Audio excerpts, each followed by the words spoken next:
Magandang araw pong muli sa inyong lahat, mga kaibigan.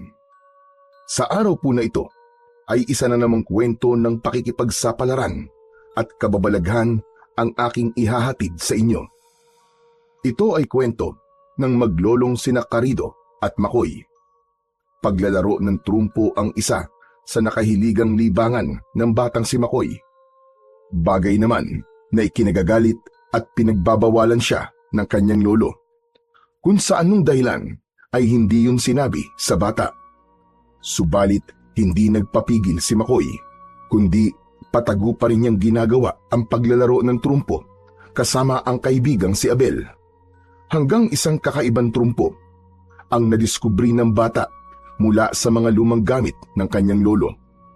Subalit ang bawat pag-ikot ng trumpo kapag pinaglalaroan ni Makoy ay tila humihikayat sa mga aswang at maligno para lumitaw at maghasik ng gulo. Bukod doon ay may isa ring nilalang na matagal nang nagkakainteres sa mahiwagang trumpo upang gamitin sa kasamaan. Paano mapagtatagumpayan ng maglolo ang gulo at lagim na hatid ng mga kampon ng kadiliman? Ano nga ba ang magiging papel ng mahiwagang trumpo sa buhay at pakikipagsapalaran ng maglolo? Ngunit bago po ang lahat, mga idol, huwag po nating kalimutan mag-subscribe at i-hit ang notification bell sa aking YouTube channel na The Voice Addict at Apong Isaak para sa mas marami pang makapigil hiningang kwentong aswang at katatakutan mula sa mundo ng kababalaghan. Umpisahan na po natin ang kwento. Dumating si Lolo Carido na nagkakandaingay ang kanyang mga alagang baboy. Bahagyang uminit ang ulo ng matanda dahil sa ingay ng mga ito. Galing sa kanyang trabaho sa palaisdaan ang matanda.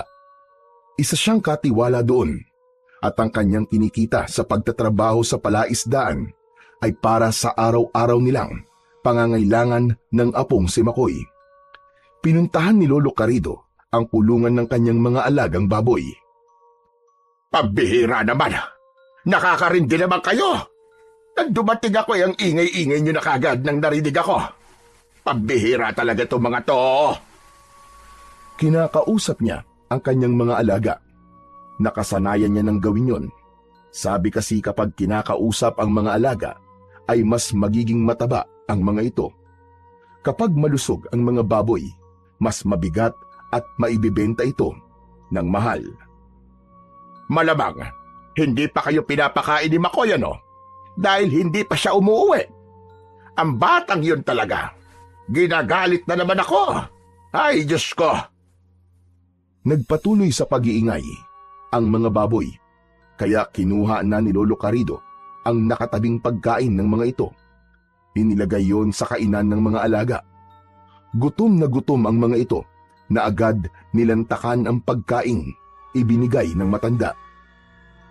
Habang kumakain ang mga baboy, ay siya namang pagdating ni Makoy galing sa paglalaro. Nakita niya ang kanyang lolo, kaya nag-atubiling lumapit ang bata. Alam kasi niya na magagalit ito dahil meron siyang nakalimutang gawin na ibinilin sa kanya. Nakita siya ng kanyang lolo na tila hindi makalapit, kaya tinawag ng matanda ang apo. Anong ginagawa mo riyan, Makoy? Halika nga rito! Halika rito! Lolo, sorry po. Kahit kailan talaga, ikaw na bata ka, hindi ka nagtatanda. Kabilin-bilinan ko sa'yo na huwag mong gugutumin ang mga alaga nating baboy. Pero kinalimutan mo na naman pakainin. Lolo, sorry na po talaga. Paano? As inuna mo na naman ang pakikipaglaro. Ano ba yung tinatago mo sa likod mo? Wala po to, Lolo. Anong wala? Meron kang tinatago sa likod mo. Patingin nga ako. Holin lang po to, Lo. Saka Pogs. Gusto kong makita. Ba't ayaw mong ipakita sa akin? Patingin ako. Itatabi ko na lang po, Lo. Gusto ko munang makita bago mo itabi. Ayaw pa ring ipakita ng batang si Makoy ang kanyang hawak na laruan. Kaya napilitan na si Lolo Carido na hawakan ng kamay ng apo na nakakubli sa likod nito. Nakita ni Lolo Carido na isang trumpo ang hawak ng batang si Makoy.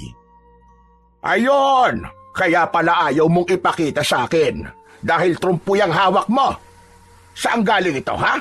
Saan galing ito? Binili ko po sa tito ng kaibigan ko si Abel. Gumagawa po kasi siya ng trumpo eh. Hindi ba't ka bilin-bilin ako sa'yo na ayokong maglalaro ka ng trumpo? Laruin mo na ang kahit na anong laruan. Huwag lamang ang trumpo. Pero lolo, paborito ko pong laruan ng trumpo eh. Gusto ko po talaga nito eh. Nag-usap na tayo tungkol sa bagay na yan, Makoy, ha? At umuo ka na sabihin ko sa'yo na ayokong maglalaro ka nito. Lolo, masaya po talaga ako kapag nakakapaglaro po ako ng trumpo eh. Wala akong pakialam kung masaya ka. Basta ang gusto ko, huwag kang hahawak at lalo na huwag kang maglalaro ng trumpo. Akin na nga yan. Hindi ko na to babalik sa'yo. Ano pong gagawin niyo dyan? Susunogin ko para hindi mo na ulit magamit pa nang matigil ka na sa paglalaro mo ng trumpo. Suminghot-singhot ang bata. Nasaktan siya sa sinabi ng lolo sa planong gawin niya sa kanyang laruan. O ano, umiiyak ka? Nagagalit ka sa akin, ha? Hindi po lolo. Ilang beses ko nang sinabi sa'yo, di ba? Ayokong maglalaro ka nito. Kaya lang batigas ang ulo mo eh. Hindi na ibinalik pa ni Lolo Carido sa kanyang apo ang laruang trumpo.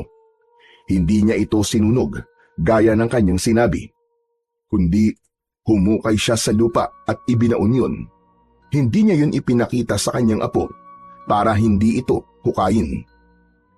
Nang gabing yun ay nakita ni Lolo Carido na malungkot ang batang si Makoy. Pagkakain nila ng hapunan ay dumiretso na ito sa kanyang kwarto. Halos hindi rin ito kinausap ang matanda. May sama ng loob si Makoy sa Lolo Carido niya.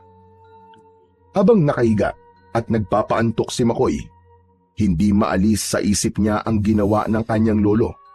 Hindi rin malinaw sa kanya kung bakit siya pinagbabawalang maglaro at gumamit nito. Palaisipan yun sa bata dahil wala ring sinasabi at ipinapaliwanag si Lolo Carido sa tunay na dahilan. Kaya lang, natatakot naman siyang magtanong sa kanyang lolo dahil ayaw din ito na maging mausisa siya. Lalo na ang tungkol sa paglalaro ng trumpo na kanyang ipinagbabawal. Kinabukasan, nang magkita ang magkaibigang Makoy at Abel, napansin ng huli ang kalungkutan ng kaibigan. Hoy, Pards! Anong drama yan, ha? Kanina ka pa tahimik eh. Bakit ba? Wala, Abel. Anong wala? Hindi ka naman dating ganyan, Pards eh. Magulo ka nga tsaka madaldal eh. Tapos ngayon, ang tahi-tahimik mo. Basta, ayos lang ako, Abel. Para mawala yan lungkot mo, mabuti pa. Lumaban tayo kina Kimpoy. Naglalaro sila ng trumpo.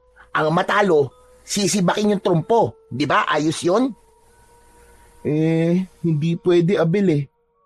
Bakit naman? Wala na akong trumpo eh. Kinuha ni Lolo. Ano ka mo kinuha? Tapos, hindi na ibinigay sa'yo? Oo, Abel eh. Nagalit pa nga siya sa akin eh. Kasi nga, ayaw na ayaw niyang naglalaro ko ng trumpo. Kaya lang naman ako natutong maglaro niyan dahil din sa'yo. Pero nang malaman niya na trumpo ang pinaglalaruan ko, ayun, nagalit siya. Ayaw niya talaga. Teka nga lang, baka naman iba ang gusto mong paglaruan. Ano naman yun? Di Barbie. Loko ka. Hindi ah. Sabi mo nga, ayaw niya na maglaro ka ng ganong laruan, di ba? Oo. Pero hindi naman Barbie. Pero Pards, ang labo naman ng Lolo Carido mo. Bakit pinagbabawalan ka? Teka, baka dahil hindi siya marunong maglaro ng trumpo. Ewan ko. Ang saya nga maglaro ng trumpo eh. Lalo na kapag napapaikot ng matagal tapos nililipat pa sa palad. Ang angas ng ganon, di ba? Kaya nga gusto ko rin matutunan yung ganun eh. Kaya lang, paano ko pa magagawa yun kung wala na akong trumpo. Eh di, bumili ka uli sa tito ko. Mura lang naman yung trumpo na tinda niya eh. Kaya lang baka magalit uli sa akin si Lolo Carido eh. KJ naman ang lolo mo. Kung alin pa yung favorite mong laruan, yung pang pinagbabawal sa'yo. Mula ng pagbawalan ni Lolo Carido si Makoy na maglaro ng trumpo, ay naging malungkutin na ang bata. Nakikita yon ng matandang lalaki, pero pilit niyang binabaliwala. Ay, ano ba yan? Nawalan na ng sigla ang apo ko dahil sa ginawa ko. Kung bakit ba kasi sa dami-dami ng laruang makakahiligan niya, yung pampaglalaro ng trumpo. Dapat kasi iba na lang. May mahigpit na dahilan si Lolo Carido kung bakit gano'n na lamang ang ginagawa niyang paghihigpit at pagbabawal na maglaro ng trumpo si Makoy. Kaya lamang hindi pa niya yun magawang sabihin sa apo. Para sa kanya ay hindi pa dumarating ang tamang panahon. Subalit hanggang kailan kaya maaaring pigilan ni Lolo Carido ang apo, gayong ang paglalaro ng trumpo, ang tanging nagpapasaya sa bata. Sigurado ka ba, Makoy?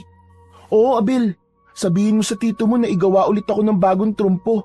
May naipon akong pera, kaya may pambayad ako sa kanya. Pero di ba sabi mo sa akin, ayaw ng lolo mo?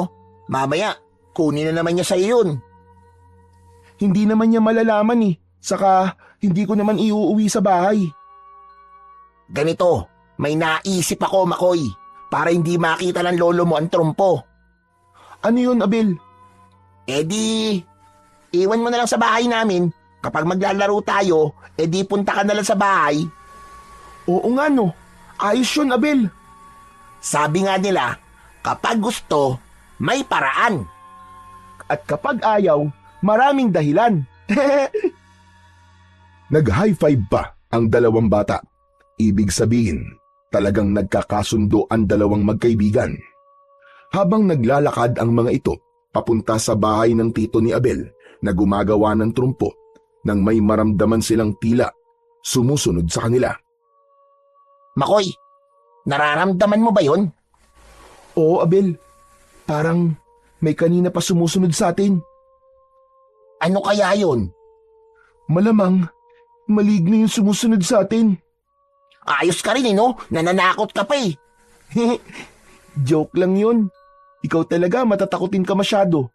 Saka araw na araw ang liwaliwanag pa eh. Paano magkakaroon ng maligno? Ikaw talaga, di ka nag-iisip.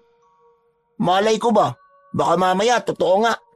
Sabi kasi ng lolo ko, ang mga masasamang nilalang daw, hindi na namimili ng oras, kahit anong oras pa, araw man o gabi. Kapag gusto nilang mantrip at mambiktima, aatake sila, kahit ano pang oras yan. Talaga ba? Oo, kaya bilin nga sa akin mag-iingat daw ako palagi. Lalo na sa mga ganitong klaseng lugar na maraming mga nakatanim na puno. Maya-maya pa ay muling naramdaman nila ang tila kaluskos mula sa masukal na lugar na kanilang kinaroroonan. Hay na naman, Abel. Naramdaman mo ba? Oo, Makoy. Mukhang malapit na malapit lang siya sa kinaroroonan natin. Kapwa kinakabahan ang dalawang bata.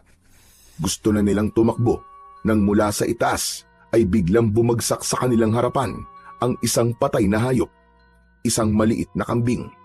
Sabay na nagulat sina Makoy at Abel at napasigaw pa ng malakas. Tatakbo sana silang papalayo, subalit nakita nila na isang patay na hayop lamang yun. Napatingala na lamang sila para tignan kung saan nanggaling ang bumagsak na patay na kambing. Galing yun sa isang malaking ibon na papalayo na. Hala, anong ibon yon? Ang laki naman. Tsaka, bakit pinatay niya itong maliit na kambing? Kawawa naman. Tignan mo tong patay na kambing Parang butot balat na lang. At naubos ang dugo. Aba, oo nga Makoy Ibig sabihin, sinipsip ng ibon na yon ang dugo nitong kambing. Pero teka lang, Abel. Ibon yun, di ba? Oo, ibon. Teka, may ibon bang sumisipsip ng dugo ng ayop? Makoy, hala, hindi kaya aswang yung nakita nating lumilipad kanina?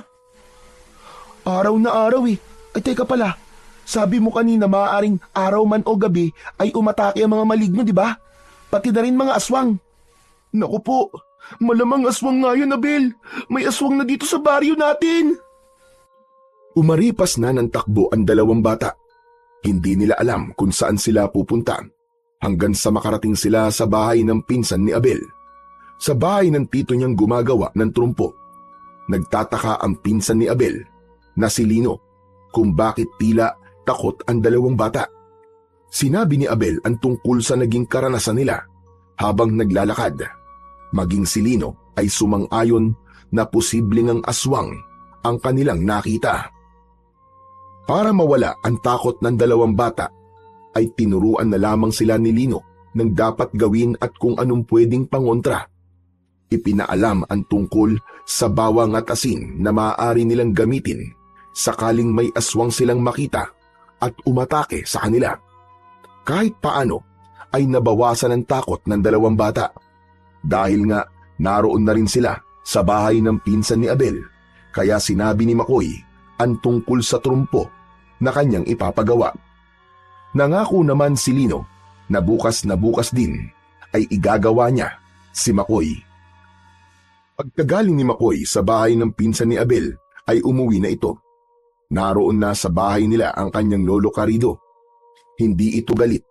Hindi kasi niya nakalimutang pakainin ang mga alagang baboy, kaya hindi ito naging maingay. Pero inusisa siya ng kanyang lolo kung saan siya galing. May pinuntahan lang po kami ng kaibigan kong si Abel. Ikaw, Bakoy, bawas-bawasan mo ang kakagala, ha? Kung saan ka nakakapunte. Sa kaibigan ko lang naman po, Lo. Kahit na ba? Delikado na ang panahon ngayon. Maraming mga masasamang nilalang ang bigla na labang lumilitaw. Masamang nilalang po, Lolo? Abay, oo. Mga kampon ng kadiliman. Katunayan nga, kanina lang bago ko umuwi, ay may narinig akong usap-usapan na may gumagalang aswang kahit araw na araw. Aswang po, Lolo? Oo, isang uri ng aswang na kayang lumipad at puminsala ng mga hayop. Sa ngayon, mga hayop daw ang inaatake. Pero siyempre, ngayon lang yon.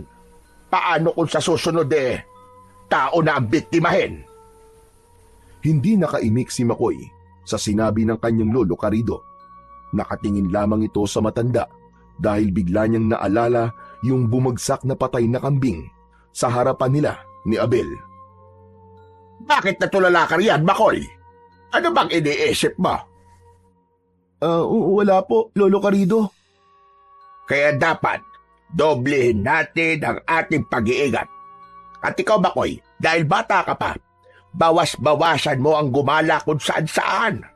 Baka mamaya, baka salubong mo yung aswang na namabalita ang gumagala. Kung ano pang mangyari sa'yo, sige ka. Tahimik lang na nakinig si Makoy sa kwento at paalala sa kanya ng lolo niya. Ayaw niya ring ipaalam rito ang naging karanasan nila ni Abel dahil tiyak na pagbabawalan na siya nitong lumabas ng bahay. At kapag nangyari yun, hindi na siya makakapaglaro pa ng trumpo. Isa pa, alam na nila kung paano sila iiwasan ng aswang. Asin at bawang lamang ang tanging paraan.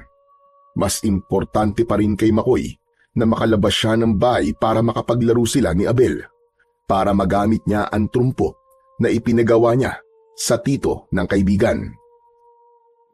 Dahil naman sa bawat araw ay abala si Lolo Carido sa trabaho nito sa palaisdaan, kaya ang tanging magagawa lamang nito ay magpaalala sa apo tuwing aalis siya ng bahay. Isa sa mga mahigpit niyang bilin ay wag na itong maglalaro ng trumpo, bagay na hinding-hindi kayang sundin ng bata. Kaya naman nakaisip siya ng paraan para maipagpatuloy pa rin ang paglalaro sa tulong ng kanyang kaibigang si Abel. Kanina pa kita hinihintay dito, Bakoy, at tagal mo. Dala mo na ba, Abel? Oo naman. Heto, ibinigay na sa akin ni Tito Lino. Buti na lang. Dala ko yung perang pambayad. Ikaw na lang magbigay sa tito mo. Oh, heto. Ayos. May kita na naman si Tito Lino. O, heto naman yung ipinagawa mong trompo. Nilagyan na rin niya ng kulay yan. Wow! Ang gara naman ito, Abel. Ang pogi ng trumpo ko. Ang astig. Talagang ginandaan niya ni Tito para sa iyo eh. Excited na akong gamitin to, Abel. Tara, maglaro tayo. Dumayo tayo sa mga kaibigan natin. Sigurado ka ba, Makoy? Oo, para may pagyabang ko sa kanila tong bago kong trumpo. Dapat, hindi na yung makita ng lolo karido mo, kundi lagot ka. Saka masasayang ang bagong trumpo mo. Baka ipanggatong lang niya yan. Hehe. Hindi na mangyayari yun, Abel. Sabi ko nga, iiwan ko sa'yo pagkatapos natin maglaro, di ba? Ay oo nga pala. Sa bahay nga pala namin itatago ang trumpo mo. Kaya tiyak, ligtas sa itak ni Lolo Carido ang trumpo ko. Siya nga pala, Makoy. May dapat kang malaman. Tungkol naman saan, Abel? May trumpo tournament sa plaza ng barangay sa susunod na buwan. Nabasa ko yung poster dun sa mga poste. Talaga? Ibig sabihin, paastigan ng trumpo, pagalingan? Oo, ganun nga. Kaya lang, hindi basta paastigan ng trumpo yun, kundi pahusayan din sa mga tricks na ipapakita gamit ang trumpo. Aba, ayos yun ah. Mailalabas ko pala yung mga tricks na pinag-aralan natin. Ganun na nga. At malaki ang papremyo. Dahil palaro yun para sa darating na piyesta. Magkano daw ang premyo? Ang nabasa ko parang ano yata? Parang 100,000 yata para doon sa champion. Uy, ang laki nun ah. Malaking tulong yun kapag isa sa atin na nanalo, Abel. Kaya nga dapat, magsanay tayong mabuti. Yun nga lang, magiging magkalaban tayo. Ayos lang yun. Ganun talaga sa contest, di ba? Kaya nga pagalingan na lang eh. Teka, sino kaya yung bumuo ng contest na yun? Siguro mayaman, kasi medyo malaki ang premyo eh. Malamang mapera talaga yun. Dahil magtatapon siya ng malaking halaga para lang sa trumpo tournament. Tama si Abel na isang taong mapera ang bumuo ng trumpo tournament na inilapit sa kanilang barangay. Agad namang yung inapurbahan ng kapitan dahil kakaiba ang ganong tournament para mahikayat din ang mga bata sa baryo na lumahok at ipakita ang kanilang husay sa paglalaro ng trumpo para maiwasan na rin ang labis na paglalaro ng mga online games. Bukod pa sa pagiging Pinoy na Pinoy ang naturang laruan na gagamitin sa contest.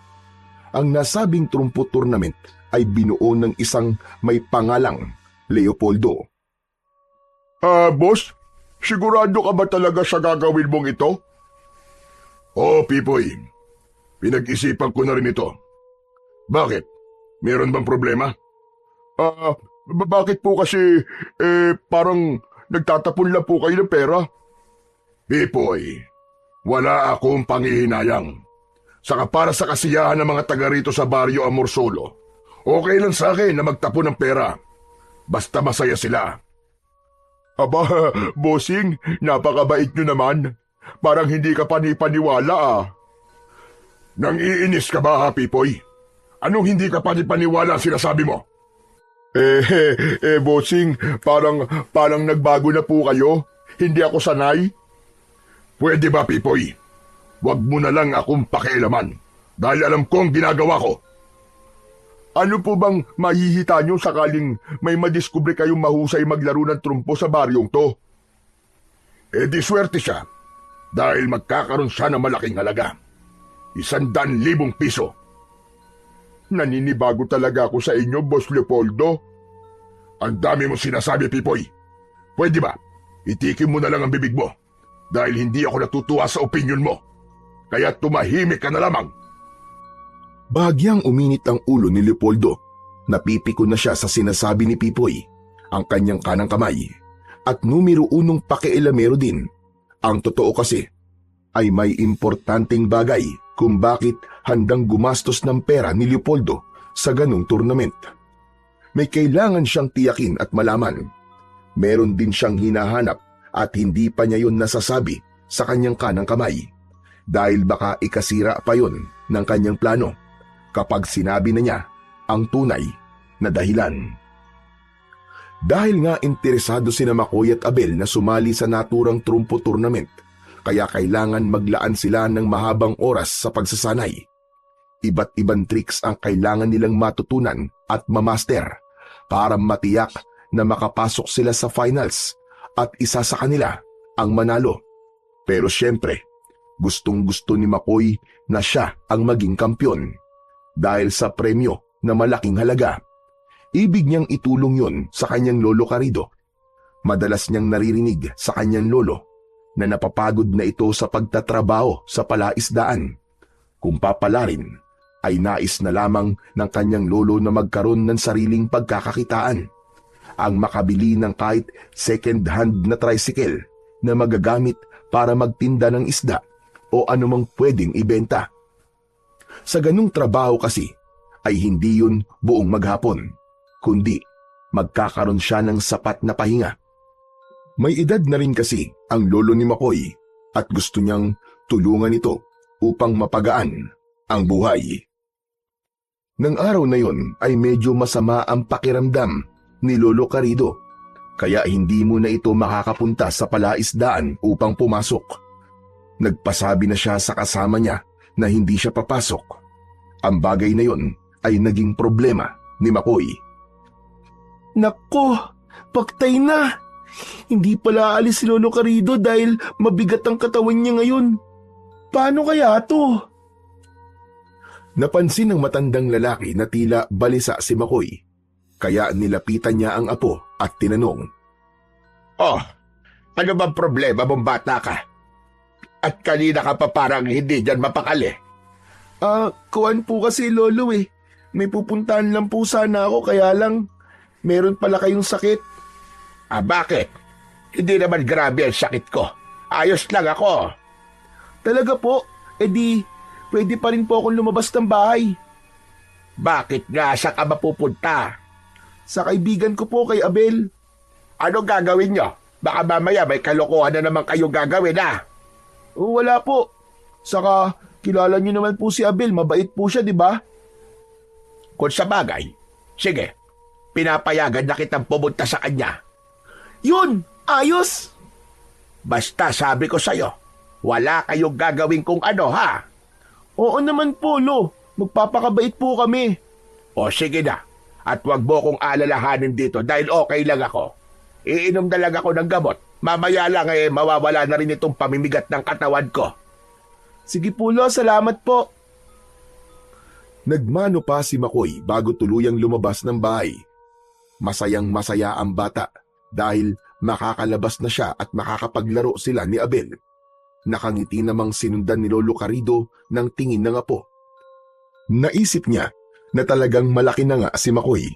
4 na taon pa lamang ito nang iwan ito ng ama nito at ang nanay naman ay sumama sa ibang lalaki. Wala na rin silang balita kung nasaan ng mga ito. Ikinalulungkot ni Lolo Carrido nang maalala ang namatay na anak na si Dario, tatay ni McCoy. Nasasaktan pa rin siya kapag naiisip niya ang dahilan ng naging kamatayan nito. Samantala, masayang-masaya si McCoy nang sapitin ang bahay ng kaibigan. Pards! Pards, Abel! Pards! Asan kaya yun? Bakit walang sumasagot? Di kaya umalis siya? Ay nako, kainis naman talaga yun oh. Nalungkot si McCoy na hindi sumagot ang kaibigan, kaya naisip niyang wala ito sa kanilang bahay. Subalit nang aalis na sana siya at babalik na lang sa kanila, ay bigla niyang nakita na nasa likuran lang pala niya si Abel. Nagulat pa si McCoy. Uy Abel! Pards! Ano ginagawa mo dyan sa likod ko? Kau naman oh. Ikaw naman tinawag mo ako di ba? Kaya lumapit ako sa'yo. Wala ka sa bahay niyo kanina eh. Kaya tinatawag kita. Wala talaga ako sa bahay kasi nga nandito ako sa labas. May pinuntahan kasi ako kanina eh. Kaya pagbalik ko dito nakita kita. Ayan. Akala ko di na tayo makakapag-practice ngayon eh. Heto nga dala ko na rin yung trumpo mo kasi nga alam kong darating ka. Ayos talaga Pards. Boy Scout ka talaga. Aba oo naman. Siyempre, laging handa. Akala ko nga di na rin ako makakalabas kanina eh. Kasi hindi pumasok sa palaisdaan si Lolo Carrido. Pero pumayag pa rin siya na lumabas ako para makapaglaro tayo. Alam niya kaya na trumpo ang paglalaruan natin? Siyempre, hindi niya alam yun. Saka wala rin akong balak na sabihin sa kanya, no? Eh di kinuha na naman niya tong trumpo ko kapag nalaman niya. Bakit kasi ganun ang lolo mo? May galit yata sa trumpo.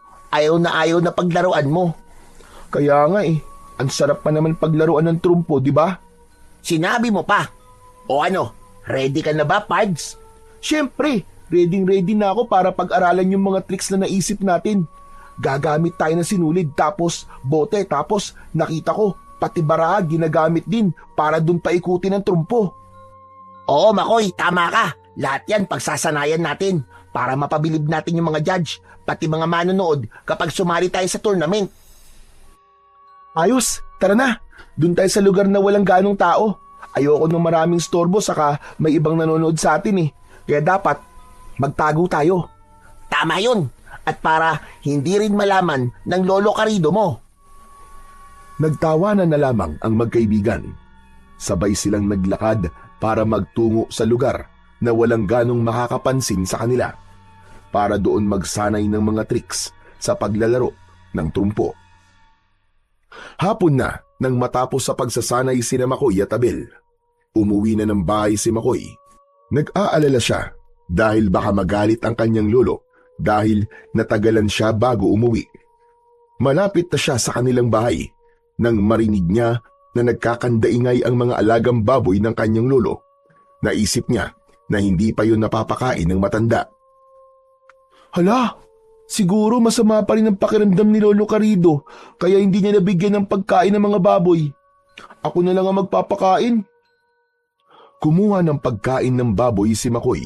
Subalit nang magtungo siya sa koral na kulungan ng mga hayop, ay ganun na lamang ang pagkabigla niya. Teka, parang sumobra yata tong baboy na alaga ni Lolo. Ang alam ko 4 lang ang palakihin niyang baboy eh. Pero bakit naging 5? Hala, paano nangyari yun?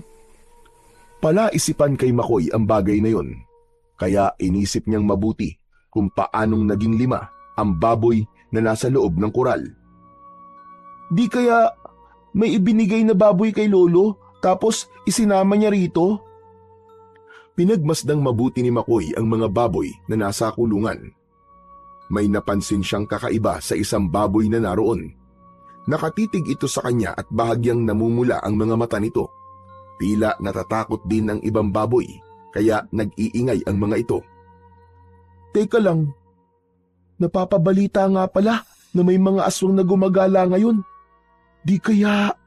Hala! Di kaya isang aswang ang baboy na to? Pinanindigan ng balahibo si Makoy, pero kailangan niyang maging matapang. Naisip niya, ang asin at bawang ang maaaring gamitin na pangontra at panlaban sa aswang. Kailangan ko makakuha ng asin o kaya ay bawang sa loob ng bahay.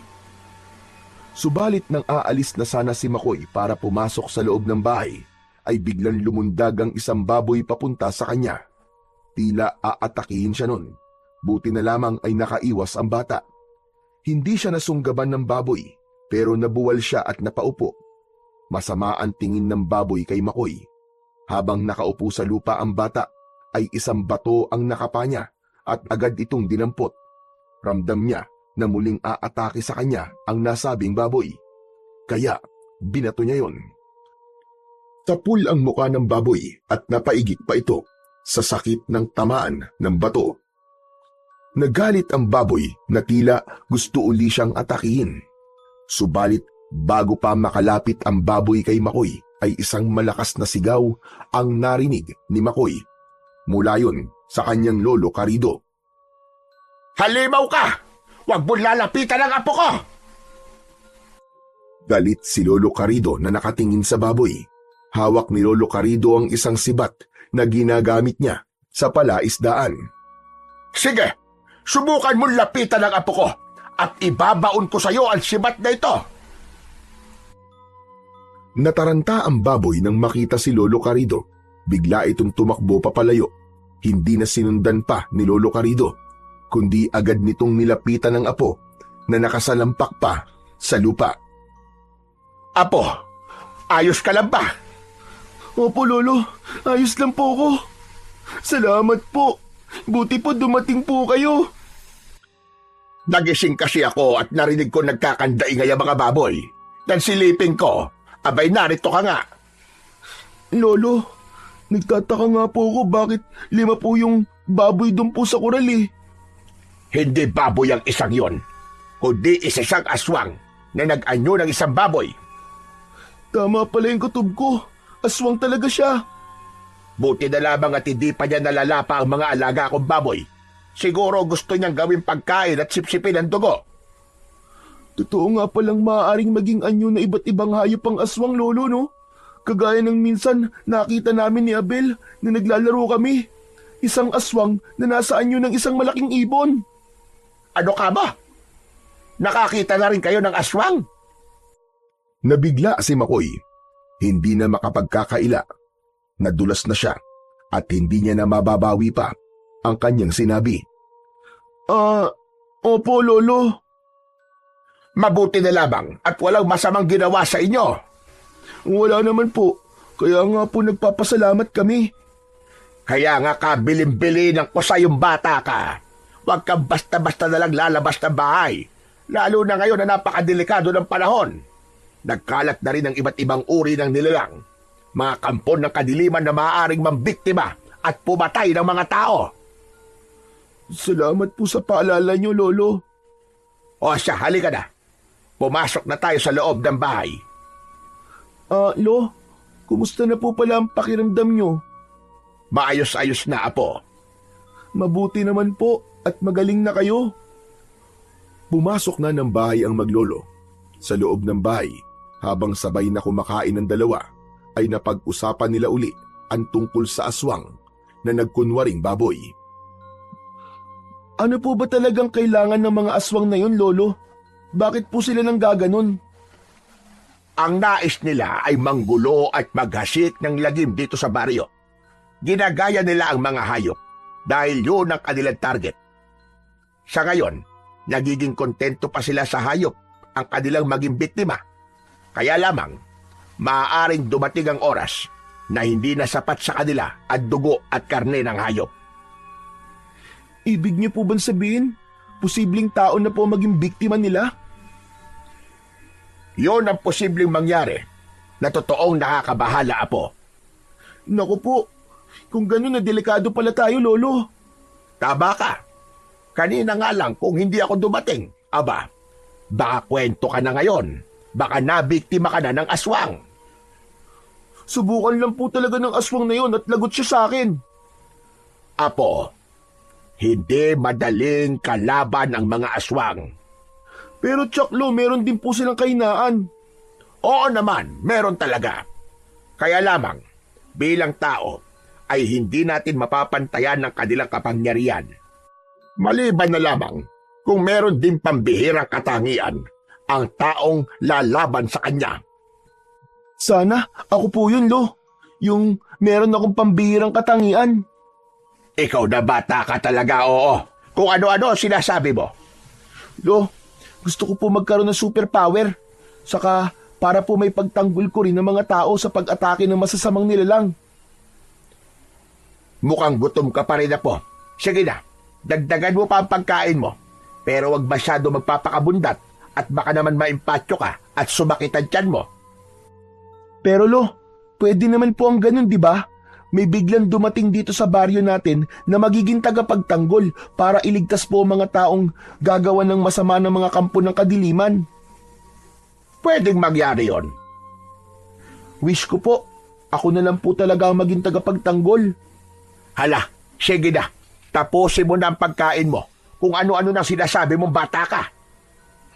Samantala, sulyapan naman natin ang taong may kakaibang misyon sa Baryo Amorsolo dahil gagamitin niya ang trumpo tournament sa kanilang ibig mangyari. Nagsimula ng registration para sa mga gustong sumali sa trumpo tournament. Anong balita, Pipoy? Inutusan kita para siyang mag-monitor noon. Marami naman po nagpapalista at gustong sumali, Boss Leopoldo. Magaling. Excited na rin po mga gustong sumali. Alam ko na magiging magandang palabas ito, Pipoy. Aba, dapat lang naman talaga, bossing. Sa laki ba naman ng halagang ginastos mo para gawin ang trumpo tournament at maging ang mga papremyo? Dapat lang na maging magandang palabas ito. Kaya nga, naiinip na ako. Gusto ko nang hatakin ang araw ng piyesta sa baryong ito para sa trumpo tournament. Tapos, bossing, ano pong plano nyo sa mananalo? Kukunin nyo po ba siya para magpalabas sa mga perya? Ako na ang nakakaalam doon, Pipoy. Ay, oo nga naman. Kayo na ang nakakaalam. Bakit kasi tinatanong ko pa? Ganyan ka naman talaga eh. Isa kang dakilang pakialamero. Di bale, bossing. Sabi mo nga, dakilang pakialamero. Eh di, ayos na rin yun, may dakila eh. Ay nako, mabuti pa ihanda mo na lang ang aking hapunan. Nagugutom na ako, Pipoy. Anong klaseng hapunan, bossing? Siyempre, yung espesyal. Aprobado, bossing. Kapag espesyal, alam ko na kung ano yun. Sariwang laman ng hayop na may isang pitsil na dugo ang espesyal na pagkain inihanda ni Pipoy sa kanyang amo. Mula sa lahi ng mga aswang si Leopoldo, isang uri ng aswang na may kakayahang maging iba't ibang uri ng hayop. Siya ang bunga ng pinagsamang lahi ng aswang na asbo at hanagob, mga aswang na may pambihirang katangian mula sa pangkaraniwang aswang.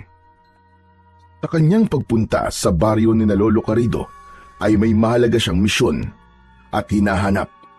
Bahagi yun ng kanilang kultura bilang aswang at kailangang maibalik sa kanila dahil magbibigay yun lalo ng lakas at kapangyarihan. Naihanda na ni Pipoy ang pagkain ng kanyang amo. Gusto mo ba akong saluhan, Pipoy? Hindi na, bossing. Para lang sa inyong espesyal na pagkain na yan. Kailangan ko ng kasabay. Pero, bossing, busog pa ako eh. Busog o nandidiri ka sa aking pagkain? Pipoy, masanay ka na. Dahil malapit ka na rin maging katulad ko. Wala ka ng ibang mapupuntahan kundi kumain din ng ganitong mga pagkain. Kaya ngayon pa lang, ay sanayin mo na ang sarili mo. Saka na lang po, bossing, kapag talagang hinahanap na po ng panlasa ko at ng sikmura ko ang ganyang pagkain. Pero ngayon po, doon na lang po muna ako sa nakasanayan ko. Bahala ka, pero sayang ang pagkakataon na makakasalo mo ko. Bihira akong magyaya para sabayan ako sa pagkain, kaya mapalad ka sana. Ayos lang yun, bossing. O sige ho, magpakabusog na lamang po kayo. Inalikuran na ni Pipoy ang kanyang amo. Alam niyang may lahi ng aswang ang kanyang amo, kaya nga lamang hindi pa siya kauri nito. Gayunpaman ay papunta na siya doon. Yun nga lang, hindi pa niya kayang kumain ng pagkaing espesyal na sinasabi ng kanyang bossing. Dahil maayos na ang pakiramdam ni Lolo Carrido, kaya kinabukasan ay pumasok na ito sa kanyang trabaho sa palaisdaan. Malaki ang pagkakangiti ni Makoy dahil malaya uli siyang makakaalis para makita ang kaibigang si Abel. Kaya naman, pagkaalis ng matanda ay agad na ring gumayak si Makoy para pumunta sa bahay ng kaibigan.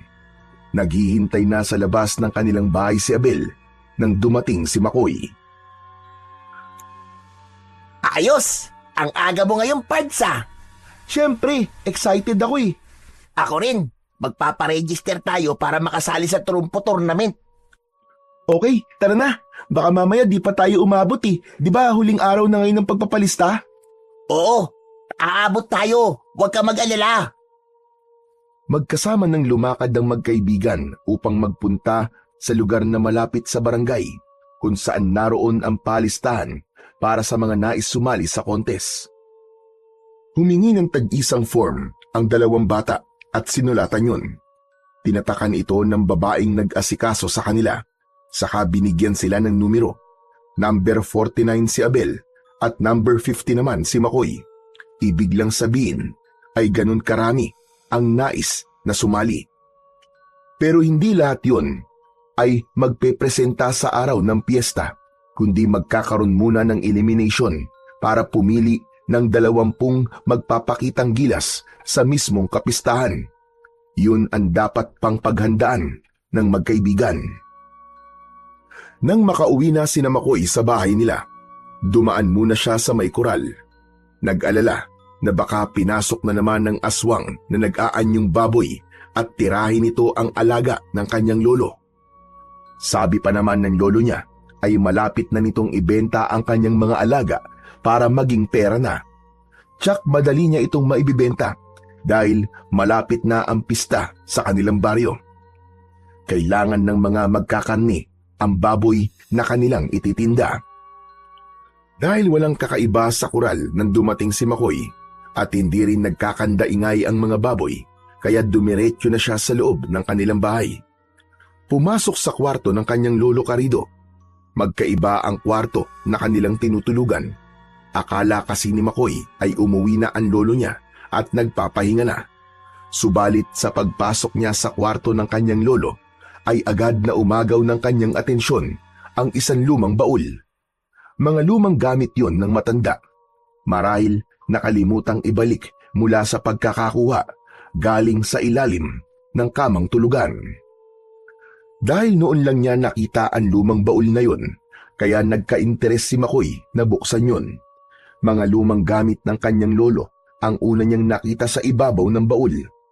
Inalis niya yon at isang itim na telang supot ang kanyang sunod na nakita. Makapal ang telang supot at mahigpit ang pagkakatali ng bukasan nito. Subalit pinagtiyagaan yung kalagin ni Makoy. Hindi siya makapaniwala nang makita niya ang laman ng itim na telang supot. Isa itong trumpo na may salitang kulay itim at puti na paikot sa ulo ng trumpo. May itinatagong trumpo si Lolo Carido? Yun ang namutawi sa labi ni Makoy. Bakit merong lumang trumpo na nakatago sa isang baul ang kanyang lolo? Ibig sabihin ay naglaro din ng trumpo nung kabataan niya ang lolo niya o kaya naman ay ang tatay niya. Lalong naguluhan si Makoy dahil bakit siya ay pinagbabawalang maglaro samantalang may trumpo palang itinatago ang kanyang lolo. Hinawakan niya ang trumpo at pinagmasdan niyong maigi. Maganda ang pagkakagawa nito at kung titignan ay kakaibang kahoy ang ginamit dito. Pero medyo magaan, hindi gaya ng trumpo na binili niya sa tito ni Abel. Tamang-tama to. Itong gagamitin ko sa elimination para sa tournament. Siguro naman ay hindi malalaman ni Lolo Carido na pinakailaman ko to. Ibabalik ko na lang kapag tapos ng tournament. Ayos! Inayos ni Makoy ang laman ng lumang baul. Ibinalik niya ang mga nilabas na gamit maliban sa telang itim na pinaglagyan ng trumpo. Maging ang trumpo mismo. Dahil gagamitin niya yun sa pagsali sa paligsahan, lalo na kapag napili siya sa 20 magpapakitang gilas sa darating na piyesta. Gabi na nang dumating ang kanyang Lolo Carido. Naamoy niya na amoy alak ito. Siguro nakipag-inuman bago umuwi. Nakapagluto na po ako ng hapunan natin, Lolo. Gusto niyo na po bang kumain? Ay, ikaw dalabag ang kumain na po. Hindi na ako kakain. Ang gusto ko ay matulog na.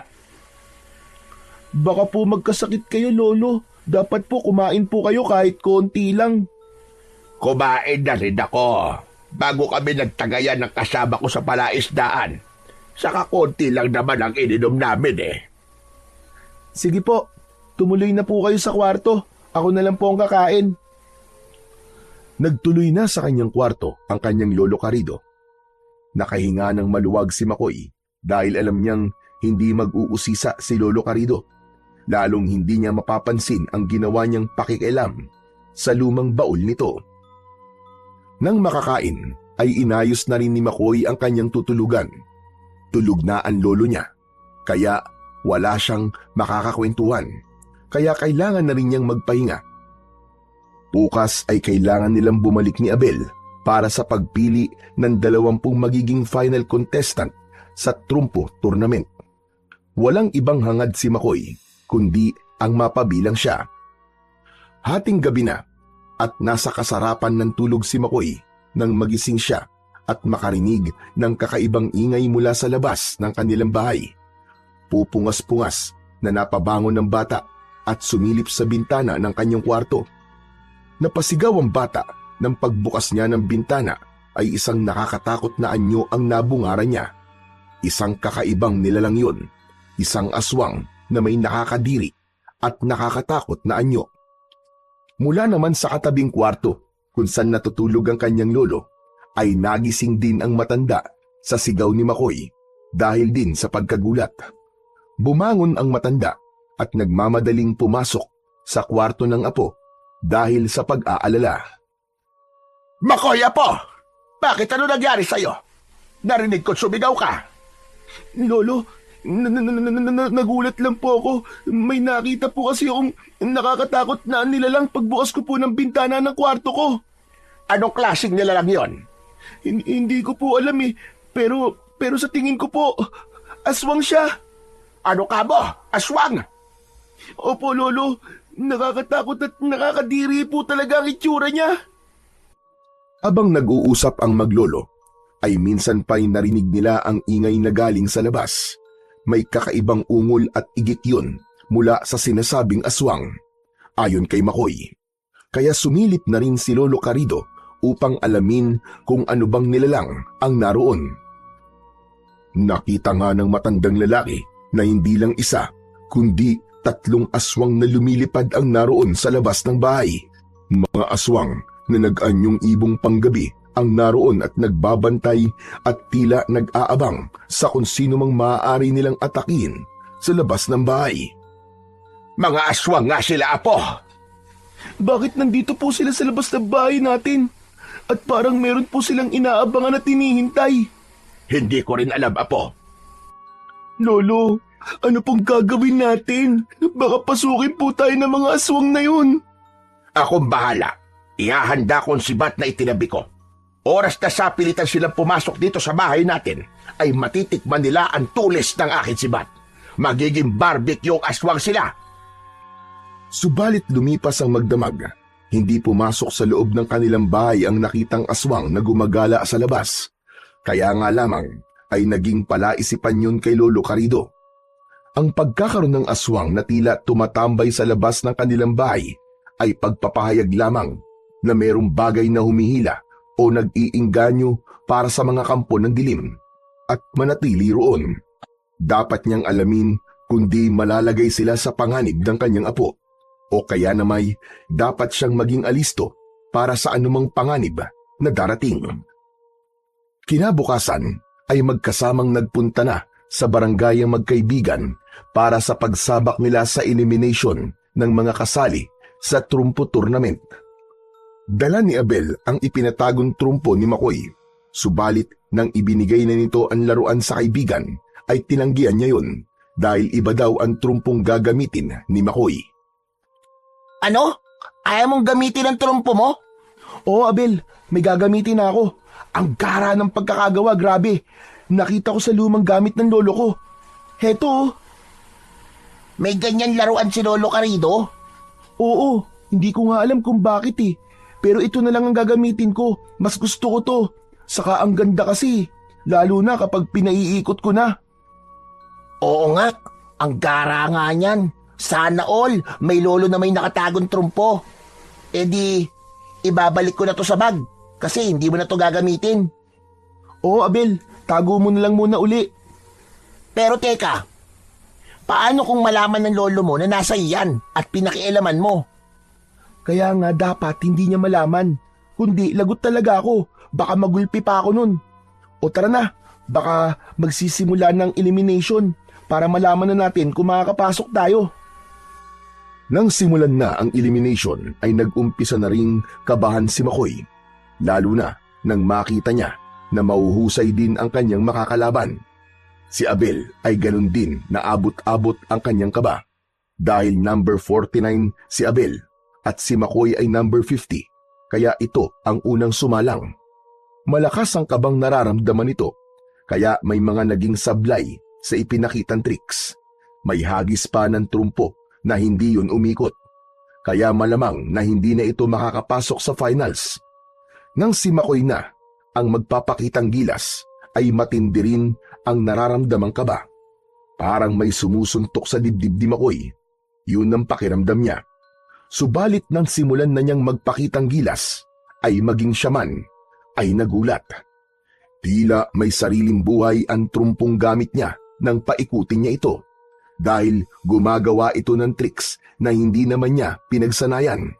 Kaya palakpakan ng ilan sa mga nanonood sa elimination. 2 tricks lang ang ipinakita ni Makoy at pinatigil na siya ng naroon. Ang sabi sa kanya ay ireserba na lang niya sa mismong kapistahan ang iba pa. Uy, narinig mo yun, Makoy? I-reserve mo na lang daw yung iba mo pang tricks. Oo nga eh. Dapat may isa pa ako. Ano ka ba? Okay na yun. Ang ibig sabihin nun, sure ka lang papasok sa finals. Kasama ka na sa magpapakitang gila sa fiesta. Uy, ayos yun.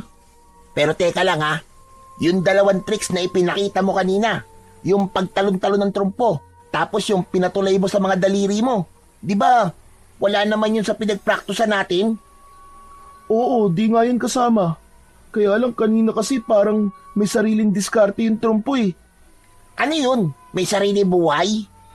Oo, Abel, parang ganun na nga. Kaya ako man nagulat talaga, Abel eh. Teka, mukhang kakaiba talaga yung nakita mong trumpo ah. Yan ang tunay na astig. Sana nga, ikaw na ang manalo, Makoy. Kasi sayang yung premyo. Sa 100,000 piso, biruin mo. Oo nga eh, iririgalo ko yun sa lolo ko kapag ako nanalo. Nang sabihin na ang mga pasado sa elimination at siguradong magpapasikat sa araw ng kapistahan ay kasama ang pangalan ni Makoy. Tuwang-tuwa ang bata pero naroon din ang lungkot dahil hindi kasama ang kanyang kaibigang si Abel.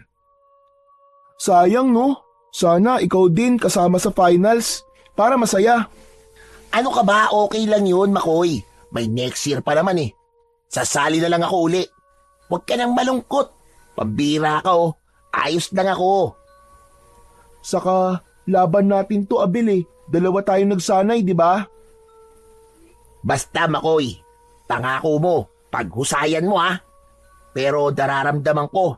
Alam mo, mananalo ka talaga, Pards. Kaibigan talaga kita, Abel. Kasi pinapalakas mo ang loob ko palagi. Ano ka ba, Pards?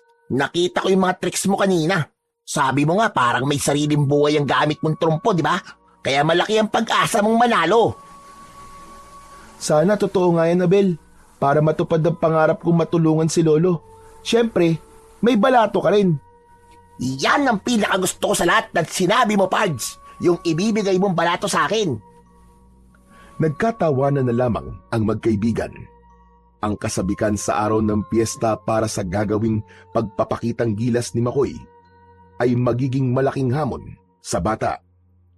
Samantala ay silipin natin si Leopoldo na siyang utak ng gagawing trumpo tournament sa Barrio Amorsolo. Maging siya man ay sabik na rin sa magiging resulta ng kanyang proyekto. Ito na rin ang sasagot sa kanyang ginagawang paghahanap. Tiyakin mong nasabihan lahat ng may kinalaman sa trumpo tournament, Pipoy. Ayokong mapahiya ako sa mga tao. Bossing, naayos ko naman po lahat. Hindi lang basta maayos, Pipoy. Dapat walang maging problema. Bossing, matatanda na sila. Alam na nila kung ano ang kanilang gagawin.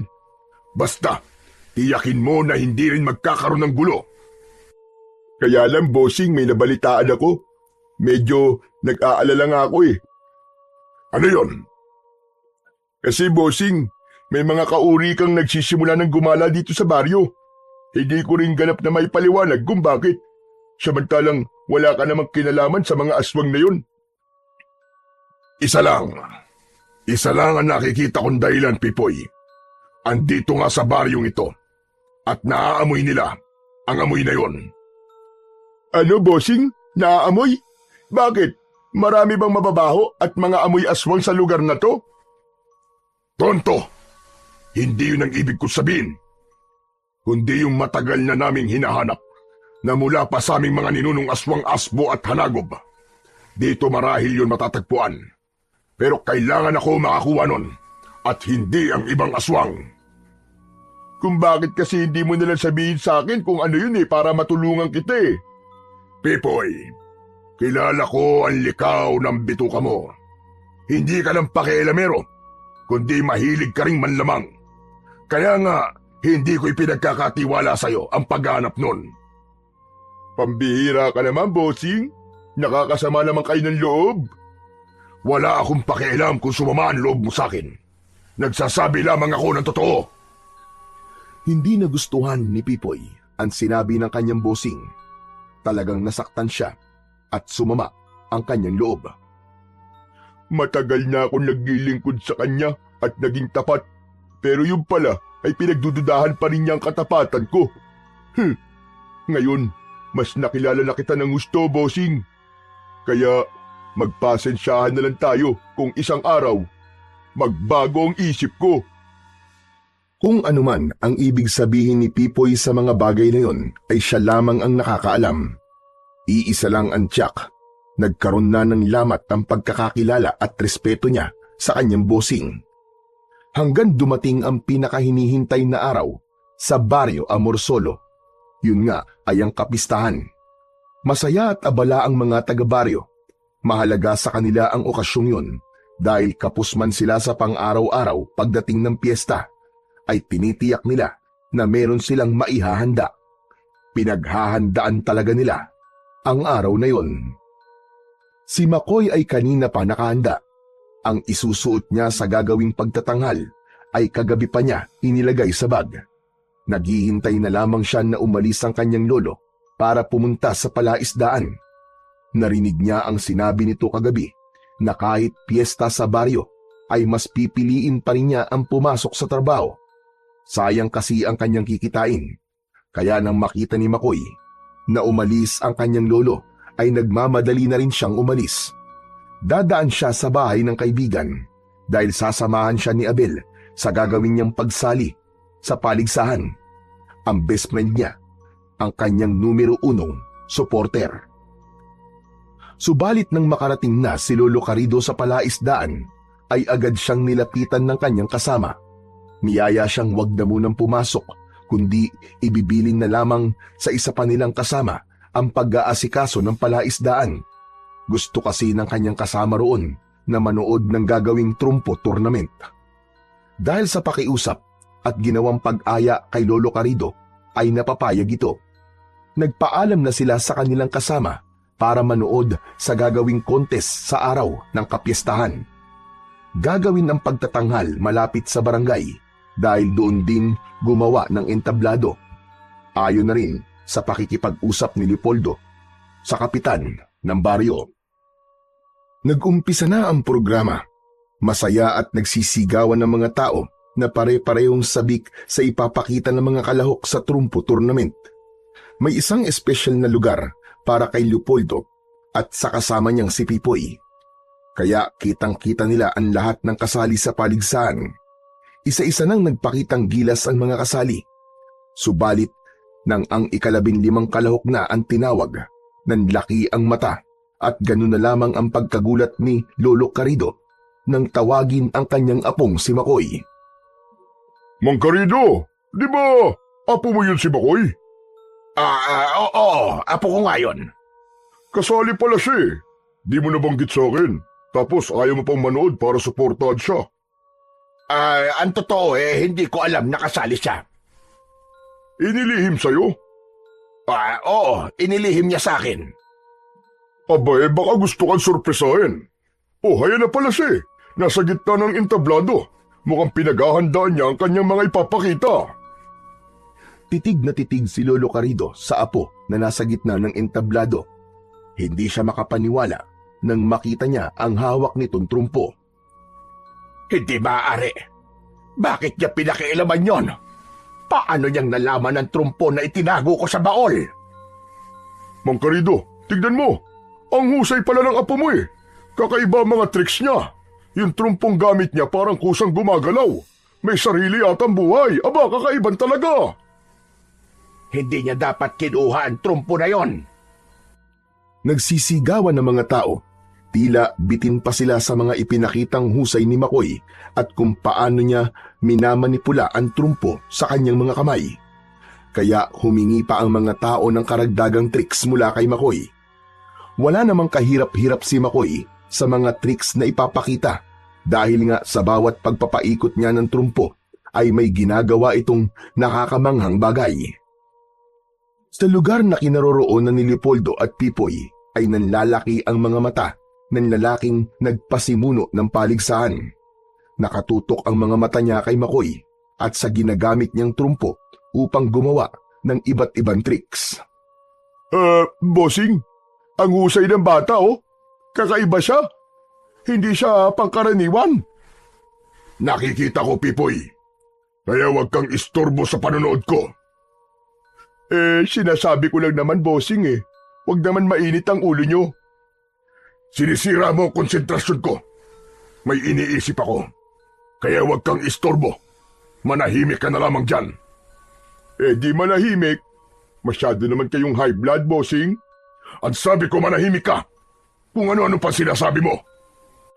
Ganap na itinikom ni Pipoy ang bibig niya. Sa isip-isip niya ay talagang nakakapikon na ang kanyang bossing. Nanginig na ang kanyang katawan sa inis. Nakakuyom na rin ang palad nito na para bang gusto niya nang manuntok. Pero pinipigilan pa rin niya ang sarili. Dapat niyang makontrol yun dahil ayaw niyang gumawa ng eksena. Habang nagsisigawan ng mga tao dahil sa kakaibang palabas na ginagawa ni Makoy, ay aliw na aliw din ang bata dahil hindi rin siya makapaniwala sa mga nangyayari. Hala, kakaiba talaga ang trumpo ni Lolo Carrido. Ang astig, ang husay. May sarili nga siyang buhay, kusang gumagalaw, kusang nagpapakita ng kakaiba sa mga tao. Ang angas ng trumpo ko! Samantala, mula sa mga nanonood kung saan naroon si Lolo Carrido at abot-abot ang kaba na nararamdaman dahil maling-mali ang ginawa ng kanyang apo. Hindi niya dapat pinangasang pakialaman ang trumpong matagal na panahon na niyang itinago. Gustong lumapit ng matandang lalaki sa entablado para pigilan ng apo sa ginagawa at kunin na rin ang trumpo, kaya lamang ayaw niyang pag-initan ng mga tao na nasisiyahan at nag-e-enjoy sa nangyayaring palabas. Isa pa, masisira din ang naturang paligsahan kapag nakialam siya. Kaya lang, maya-maya pa, ay nakaramdam ang mga tao ng tila kakaibang ugong at ingay. Ingay yun, papalapit sa pinagdarausan ng paligsahan. Maya-maya pa, ay lumitaw, galing sa iba't ibang direksyon ang mga kakaibang uri ng maligno. Naroon din ang mga uri ng aswang na umatake sa mga taong nagkakatipon sa lugar ng paligsahan. Hindi magkamayaw sa sigawan ang mga tao na inatake ng iba't ibang uri ng kampon ng kasamaan. Dahil sa pangyayaring yon, ay isang bagay lamang ang agad na pumasok sa isipan ni Lolo Carrido. Kailangan niyang puntahan ng kanyang apong si Makoy upang ilayo at iligtas. Kaya naging mabilis ang pagkilos ng matandang lalaki. Halos banggain ng mga taong nakaharang sa kanya. Marating lang kagad ang entablado kung saan naroon ang kanyang apo. Alam niya ang dahilan ng biglang pagdating ng mga iba't ibang kampon ng kadiliman. Kanya-kanya naman ng hanap ng kahit na anong sandata ang mga taong naroon upang harapin ng mga aswang at maligno na umaatake. Sa isang bahagi ng entablado na kinaroroonan ni Leopoldo, walang nakakapansin sa kanya na kampante siyang nanonood sa kaguluhang nangyayari. Kasiyahan ang hatid nun sa kanya, subalit hindi siya maaaring magtagal doon, kaya biglang nagbago ang anyo nito at naging isang itim na ibon at lumipad papalayo. Naiwan naman doon si Pipoy na nakikipagpambuno sa mga dumating na aswang. Wala siyang kaalam-alam na wala na ang kanyang amo. Nang makalapit naman sa may entablado si Lolo Carrido, ay nagmamadaling tinawag ang apo na agad naman siyang narinig. Makoy! Dito! Halika, bilisan mo! Lolo Carrido! May halong kaba at takot na nakita pala siya ng kanyang lolo sa ginawang palabas. Pero dahil sa nangyayaring kaguluhan, ay halos lundagin na ng bata ang entablado upang sumama sa kanyang lolo. Nagmamadaling hinawakan ng matanda ang braso ng apo at humanap ng madadaanan upang makalayo sila sa entablado. Dito tayo dumaan, Makoy. Bilisan mo! Opo, Lolo! Nagmamadali ang maglolo na tumakbong papalayo. Kailangan nilang makatakas sa lugar na yon at maiwasan ang mga nilalang na nanggugulo at handang pumatay sa mga tao. Nang nakakalayo na ang maglolo, ay naramdaman nilang may nakasunod sa kanila. Kaya saglit na huminto ang mga ito upang alamin kung ano yon. Sa paglingon nila ay isang sigbin na alaga ng aswang ang nakasunod sa kanila. Huminto rin ang sigbin nang huminto sila sa pagtakbo. Umaatungal at nakabuka ang malaking bibig nito habang ang malagkit na laway ay patuloy sa pagtulo. Lolo! Anong hayop po yan? Parang ulol na aso, pero mas nakakatakot. Sigbin ang tawag niya na po. Ang alagang aso ng aswang. Ano pong gagawin natin? Susugurin niya po tayo. Ang trumpo akin na. Ibigay mo sa akin. Alam ko na pinakialaman mo ang nakatago kong trumpo. Wala nang naging tanong pa si Makoy. Kinuha niya sa belt bag na nakasabit sa kanyang bewang ang trumpo at ibinigay yun sa kanyang lolo Karido. Agad naman yung kinuha ng matanda. Iniikot ang tali sa trumpo at inihagis yun malapit sa sigbin na nakaambang sumugod sa kanila. Mabilis na umikot ang trumpong inihagis ng matandang lalaki. Sa pag-ikot ng trumpo ay may liwanag na lumitaw mula sa umiikot na laruan at ang liwanag ay tila may maliliit na solidong bagay na tumitilapon na katulad ng maliit na bituin. Tumama ito sa sigbin, kaya naman lalong pumalaw ang alaga ng aswang dahil nasasaktan ito. Dahil doon ay hindi makalapit sa kanila ang halimaw. Umurong ito at tuluyang tumakbo papalayo. Lolo, natakot po ang sigbin. Natakot po siya. Hindi niya kaya ang inilalabas na liwanag ng trumpo. Kung magtatagal pa siya, maaari siyang mamatay. Lumapit si Lolo Karido sa umiikot pang trumpo. Subalit wala na ang liwanag nito. Idinikit ng matanda ang kamay sa trumpo at nagawa niyang palipatin ito sa palad niya habang umiikot. Nang nasa palad na, ay saka itinikom ang kamay para huminto ang trumpo sa pag-ikot. Wow! Ang galing niyo po, Lolo Karido! Halika, umuwi na tayo, Makoy. Dahil meron tayong dapat pag-usapan. May dapat ka ring ipaliwanag sa akin. Napalunok na lamang si Makoy. May diin ang pagkakabitiw ng salita ng kanyang lolo, kaya ramdam niyang may sama ito ng loob sa kanya. Dahil yun sa pagsisinungaling niya at pakikialam sa mga gamit na hindi nagpaalam. Lalo na ang pagkuha sa itinatagong trumpo. Nang makarating na sa kanilang bahay ang maglolo, ay tahimik lang si Makoy. Nakikiramdam sa kanyang lolo hanggang sa binasag na ni Lolo Karido ang katahimikan sa pagitan nila. Anong kalokohan ang ginawa mo, Makoy? Pinagbawalan na kitang maglaro ng trumpo, di ba? Tapos wala pala akong kamalay-malay na patuloy ka pa rin sa paglalaro. At nagawa mo pang sumali sa kompetisyon na yon. Sorry po, Lolo. Gusto ko lang po talaga ang paglalaro ng trumpo eh. Saka masaya po ako kapag nakapagtrumpo. Kaya pasensya na po kayo sa akin kung naging matigas po ang ulo ko at di ko po kayo sinunod. Hindi lang yon. Kundi nagawa mo pang pakialaman ang mga lumang gamit na nasa ilalim ng aking kama. Kinuha mo pa ang lumang trumpo na naroon. Sobra na tong ginawa mo. Eh kasi po, Lolo, naisip ko po na yun ang gagamitin ko po sa contest. Kasi po maganda po ang pagkakagawa eh. Saka ang gaan gamitin. Gusto ko po kasi manalo. Malaki po kasi ang premyo. Kung manalo po ako dun, ibibigay ko po sana sa inyo. Para po hindi na kayo magtrabaho sa palaisdaan.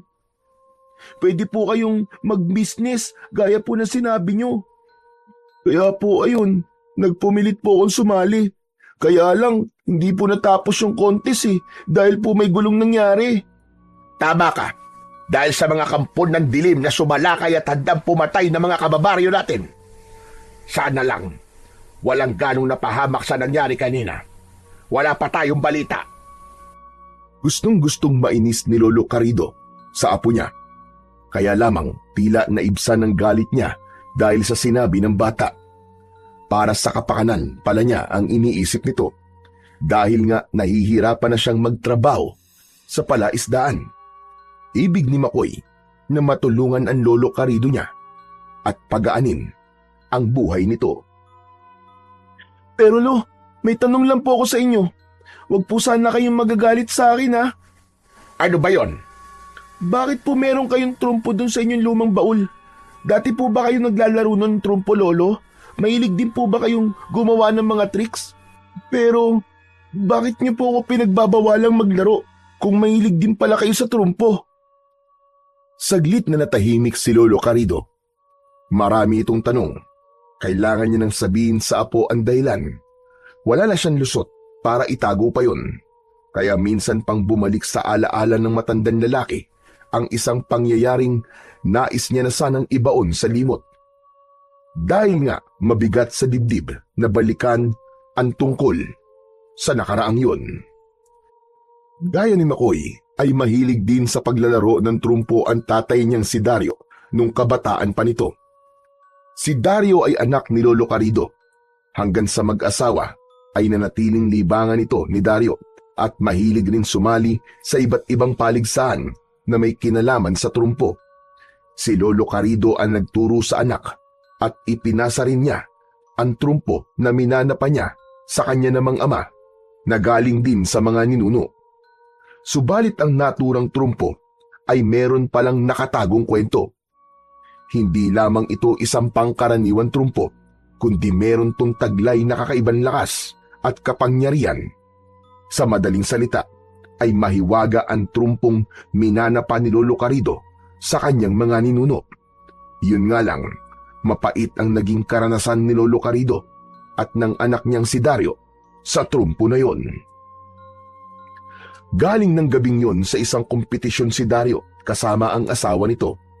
Siya ang nanalo at nag-uwi ng malaking halaga. Ang trumpo na ibinigay ni Lolo Carido sa anak ang nagpanalo dito. Kaya nga lang, ang tanging alam noon ni Lolo Carido ay kakaiba lang ang trumpo at swerte ang dala sa kanila. Ngunit ang katotohanan ay may dala rin itong kamalasan na hindi nasabi sa kanya ng kanyang nuno na nagpasa nito. Dahil ang nasabing trumpo ay may kakayahang gisingin ang mga natutulog na maligno at nanghahalina sa mga aswang. Sila man ay nais makuha ang trumpo dahil sa pambihira nitong kakayahan na magpapalakas sa kanila. Huli na nang malaman yon ni Lolo Carido. Kaya dahil sa pag-iingat ni Dario sa trumpo ay nanganib ang buhay nito. Napatay ito ng isang malakas na aswang na siyang nagka-interes sa trumpo. Kasamang namatay ang asawa ni Dario na si Marina, ang nanay ni Makoy.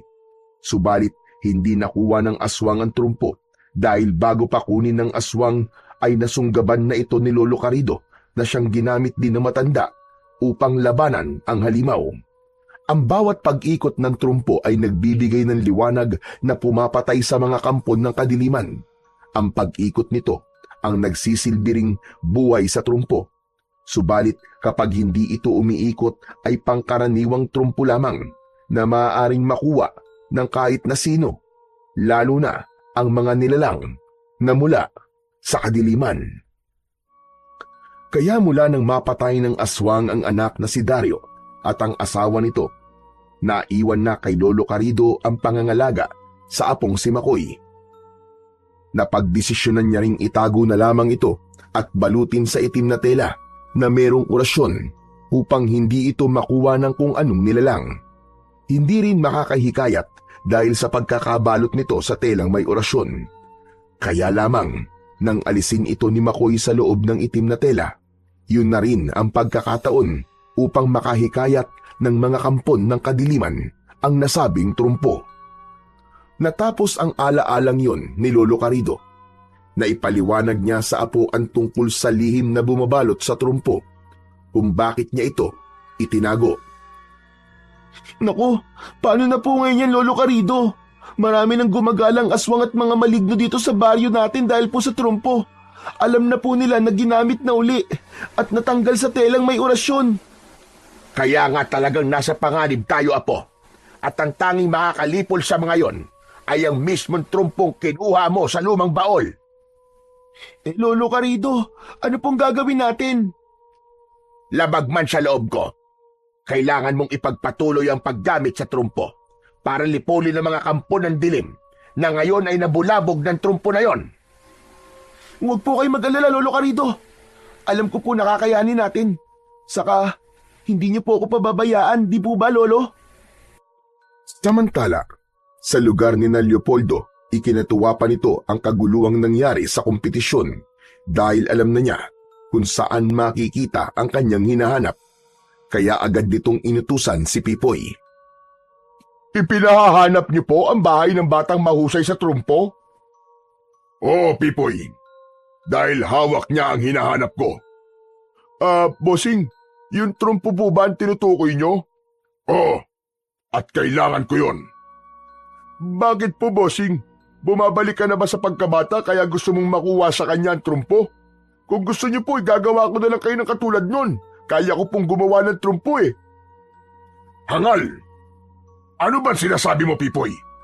Sundin mo na nga lang ang utos ko. Ang dami po ang sinasabi. Bossing, hinay-hinay lang kayo sa pag-utos. Saka, tama naman ang pagsinghal mo sa akin. Sumusobra na rin kayo, aba. Bakit, Pipoy? Gusto mo naman lumaban sa akin? Hindi mo susundin ang utos ko. Sabihin mo lang, dahil ngayon din, ay may mangyayari sa'yo. Biglang tumahimik si Pipoy. Mahirap na, baka tuluyan talaga siya ng kanyang bossing. Pero pikon na rin siya sa pangmamaliit nito. Ang nais kasi ni Leopoldo ay agad na malaman ang bahay ni Makoy dahil siya mismo ang lalakad para kunin ang trumpo na matagal na niyang hinahanap. Ang trumpong hawak ni Lolo Carido, ang bagay na inaasam ding makuha ng mga aswang dahil sa kapangyarihang kaya nitong ibigay. Kung ito ang maaaring lumipol sa kanila, ito rin ang maaaring magbigay sa kanila ng pambihirang lakas dahil maaaring sumunod ang trumpo sa utos ng taong nag-iingat dito. Kahit masama man ang loob ni Pipoy sa kanyang bossing, ay wala siyang nagawa kundi ang sundin ito.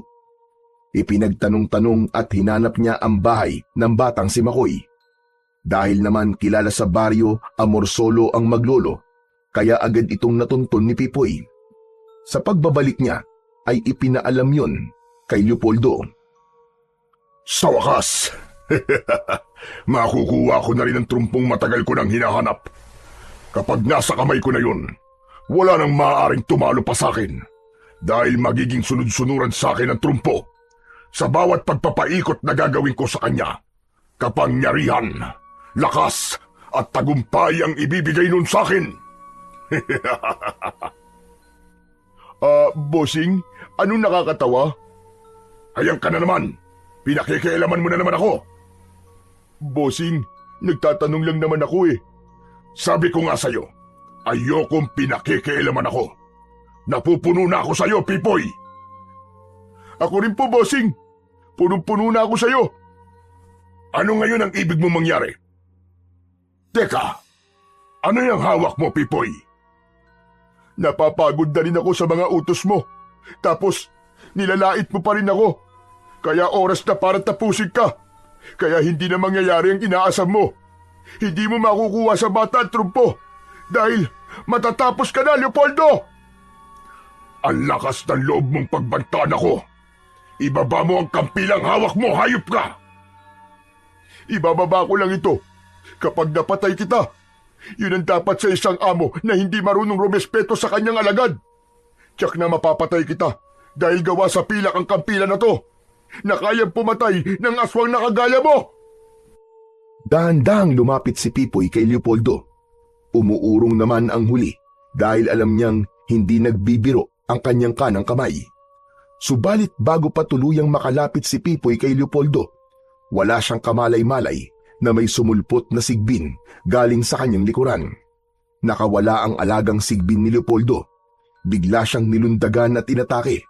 Paulit-ulit na kinagat ng sigbin ang leeg ni Pipoy hanggang sa mawakwak ang leeg nito at kumalat ang dugo sa sahig.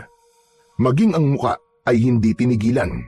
Sinakmal ang muka nito hanggang sa tuluyang mawasak at ganap na mamatay si Pipoy. Kitang-kita ni Leopoldo ang ginawa ng alaga niyang sigbin sa kanyang kanang kamay.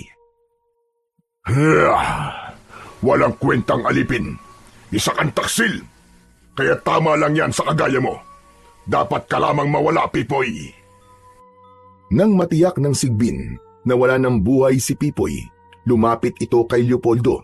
Hinawakan at hinaplos-saplos nito ang ulo ng sigbin. Saka inutusan na bumalik sa kulungan nito.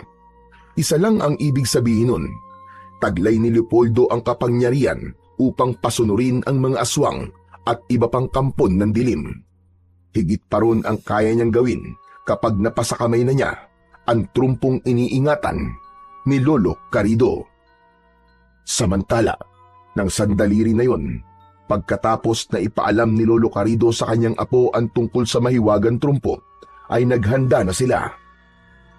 May mangyayari po ba, Lolo Carido? Kaya dapat nakaredy tayo? Oo, Makoy.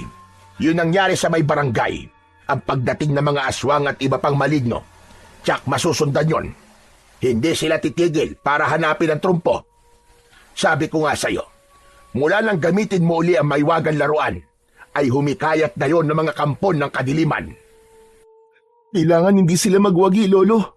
Kundi marami mapapahamak kapag nakuha nila ang trumpo. Kaya nga, pagandaan mo rin ang pagsalakay nila. Wag na wag mong ibibigay ang trumpo. Sa'yo ko ipinapaubaya ang paggamit sa trumpo. Lalo na't ikaw ang gumising sa natutulog nitong kapangyarihan dahil ginamit mo roon sa paligsahan. Maya-maya lang ay may tumawag mula sa labas ng bahay. Tinawag nun ang pangalan ni Makoy.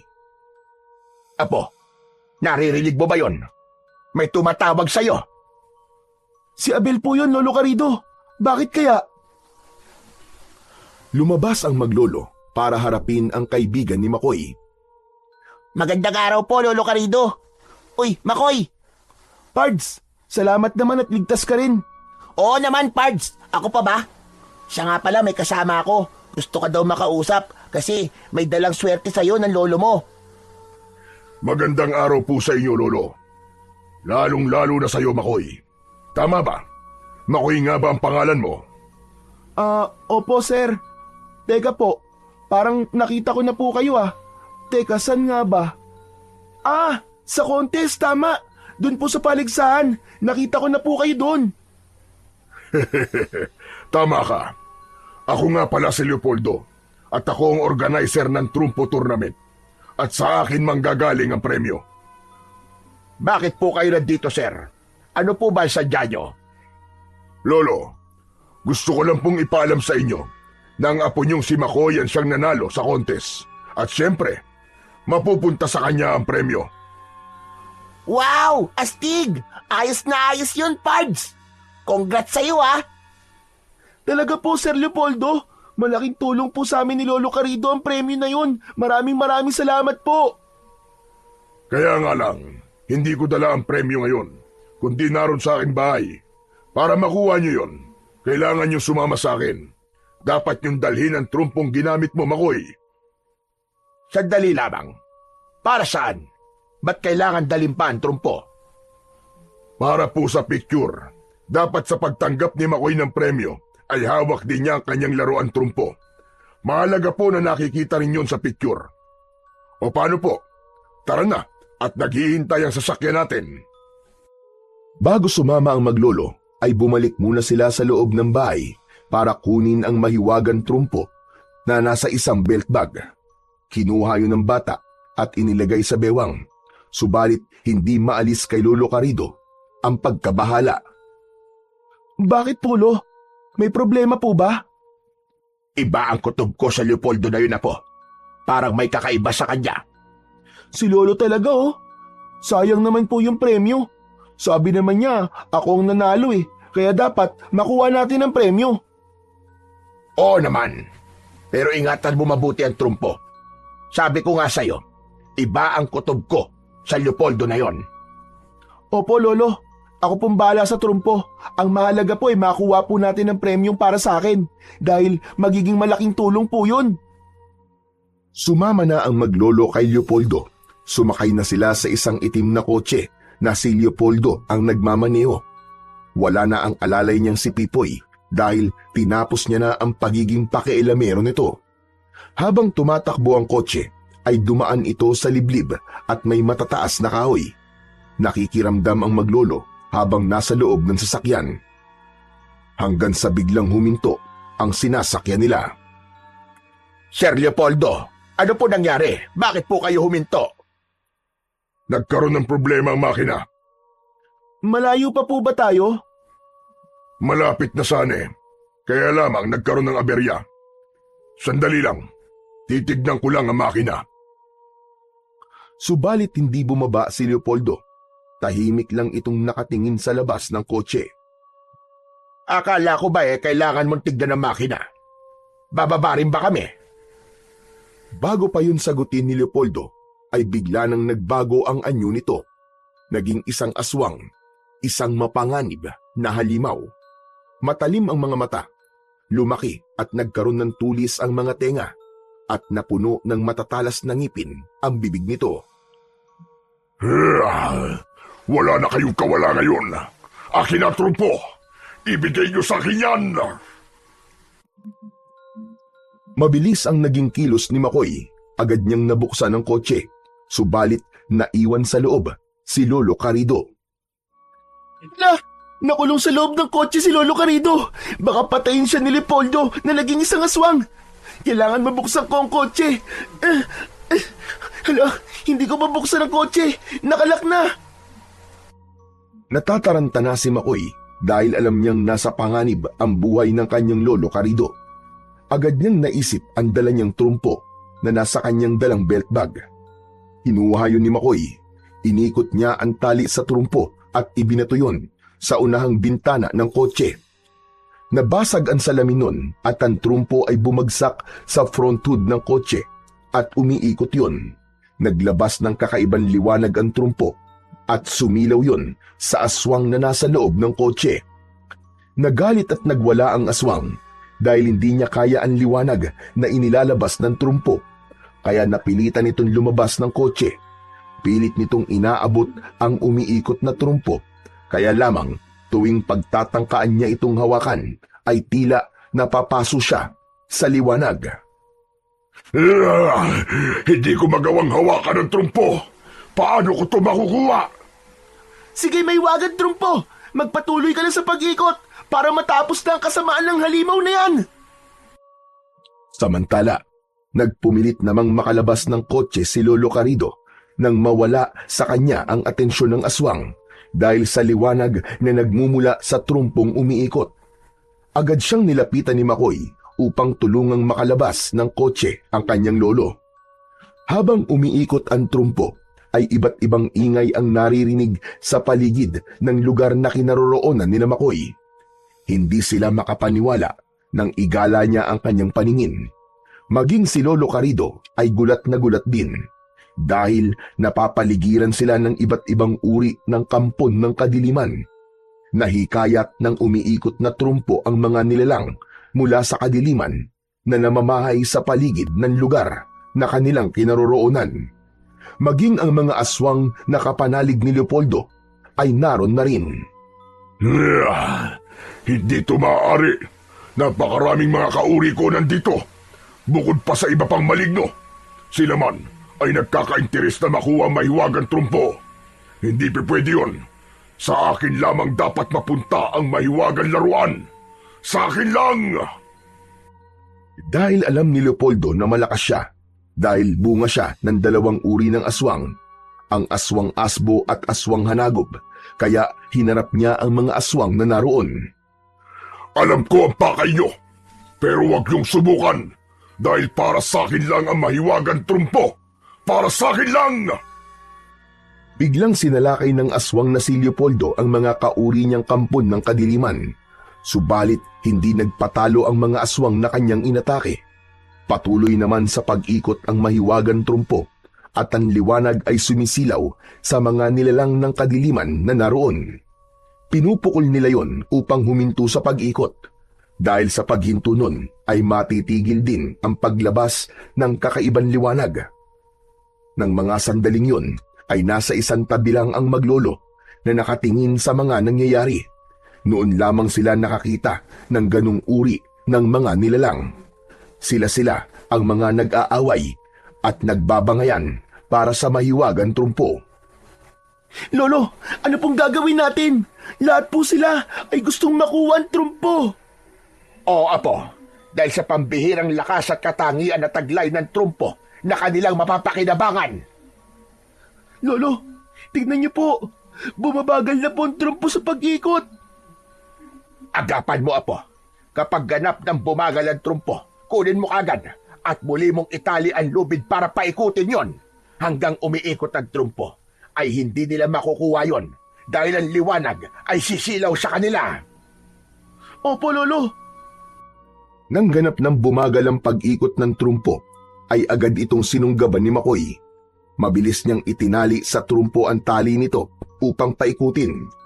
Gaya ng dapat mangyari, mas naging mabilis ang pag-ikot nito dahil tila nagkakaroon ng sariling buhay ang trumpo kapag ito ay mabilis na umiikot. Kaya lumulutang ito sa ere. Lolo, tingnan niyo po. May sariling galaw po ang trumpo. Dahil alam niyang may masasamang nilalang na narito, kaya kusa itong gumagalaw sa kilos na gusto niya. Bumilis ng bumilis ang pag-ikot ng trumpo habang ito'y nasa ere. Naglalabas din yun ng liwanag. Nasisilaw ang mga aswang at iba pang maligno, subalit hindi sila umaalis sa kanilang kinaroroonan. Nagpatuloy sa pag-ikot ang trumpo. Lalo pang bumilis ito na halos hindi na makita. Kasabay ng mabilis na pag-ikot ng trumpo ay biglang tumatama sa mga kampon ng kadiliman. Napasigaw ang mga ito.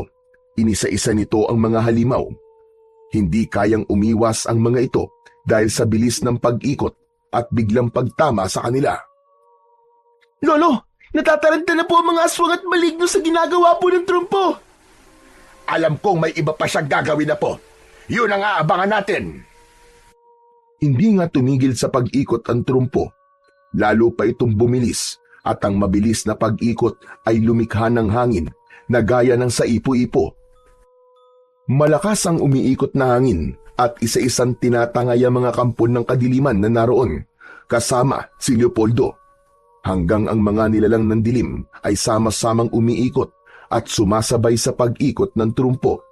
Isang malakas na ipo-ipo ang nilika ng mahiwagang laruan. Ang malakas na hangin na patuloy sa pag-ikot ay umangat pa itaas kasama ang mga nilalang ng dilim. Nagmistulang malapad na ipo-ipo yon na nasa loob ng umiikot na hangin ang mga masasamang nilalang. Iniangat ng malakas na hangin ang mga halimaw. Dinala yon ng ipo-ipo sa karagatan at doon ay nilunod ang mga ito. Kaya yun na rin ang naging katapusan ng mga kampon ng kadiliman. Hindi makapaniwala ang maglolo sa kanilang nasaksiyan. Buong akala nila ay kasama ng ipo-ipo ang trumpo, subalit nang mapatingin sila sa lupa, ay naroon ang mahiwagang trumpo. Naiwan ito. Lolo, tingnan nyo! Hindi kasama sa ipo-ipo yung trumpo! Akala ko iniwan na niya tayo. Kayo po ang nag-iingat sa trumpo, Lolo. Kayo po ang nagmamay-ari, kaya hindi niya po tayo iiwan. Tama ka, Apo. Para din siyang tao.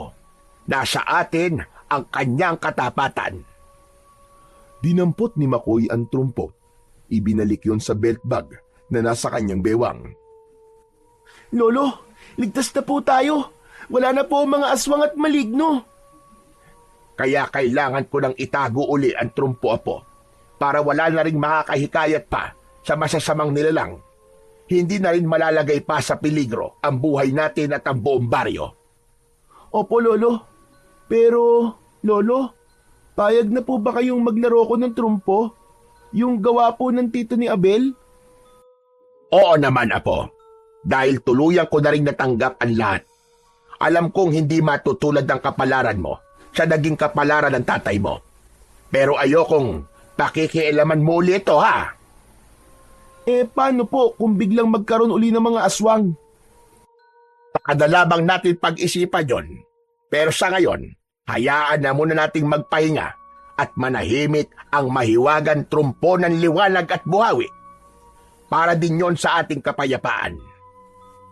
Umuwi na ang maglolo. Muling itinago yun ni Lolo Carido. Kung kailan muling gagamitin ang mahiwagan trumpo, ay panahon na lamang ang makapagsasabi. Laging sinusubok ng tadhana ang ating katatagan.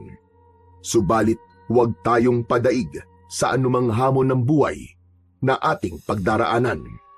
Manatiling matatag at matapang upang ang hadlang ay magawa nating labanan. Magandang araw pong muli sa inyong lahat, mga